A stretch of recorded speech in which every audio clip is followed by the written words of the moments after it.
Hey everyone, welcome back to another Shotball Devlog. I want to get through this one nice and quick. So, as you can see, I've got a basics title screen set up. Still got to figure out like how controls on different controller settings and stuff would work with this, but for now you just press the A button on the keyboard to start. Fades through. Got a basic file select. It's just like 4 images that it cycles between. So there's 3 different save files you can choose from. I want to add a thing that shows like your player icon on save files that have data on them, but for now it doesn't really do anything. Anyway, I'll select file A for now. And as you can see, there's a bit more going on in the hub. So I've got 2 different level portals now for testing different things. And I've also got this save block. When you shoot it, it saves the game. I'll show a bit of that later. Oh, it doesn't seem to have collision, huh? I'll need to fix that. Anyway, go into this level. It's pretty much the same, just counts down to go. You can move around, shoot enemies, and get to the goal. And then there's a tally marker up here to keep track of how many levels in this hub that you've completed. That took a bit of messing around with to get to work properly. Let's say I want to save the game here. It'll stop my player movement as well, just for convenience sake. And then I close the game. If I hit play again, A to start, select file A, and I'm right back where I left off.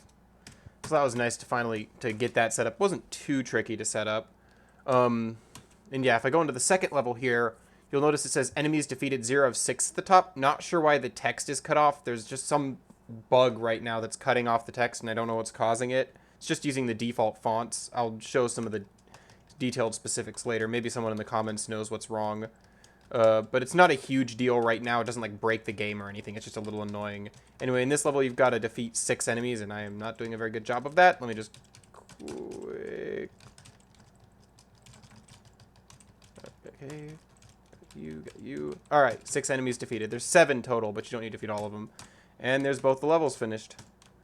So yeah, what I want to do next is touch up the player movement, because here, let me exit out of this real quick. If I go into objects here, just got to let it load, and I go to player, you'll notice it's kind of a mess. I want to make it so that the shoot action and each of the movement actions are tied to common actions instead. I'm probably going to leave all this here and then test it with the common actions, and if it doesn't work, I can just stick with the current system because it works. I just want to see if I can make a cleaner version of it so it's easier to tinker with.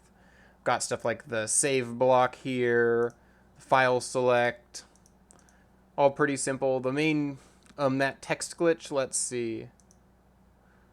These are different objects placed in levels. Like there's a default one, and then there's going to be different objects for any level that has special conditions to clear it. And let's see, level task tracker here.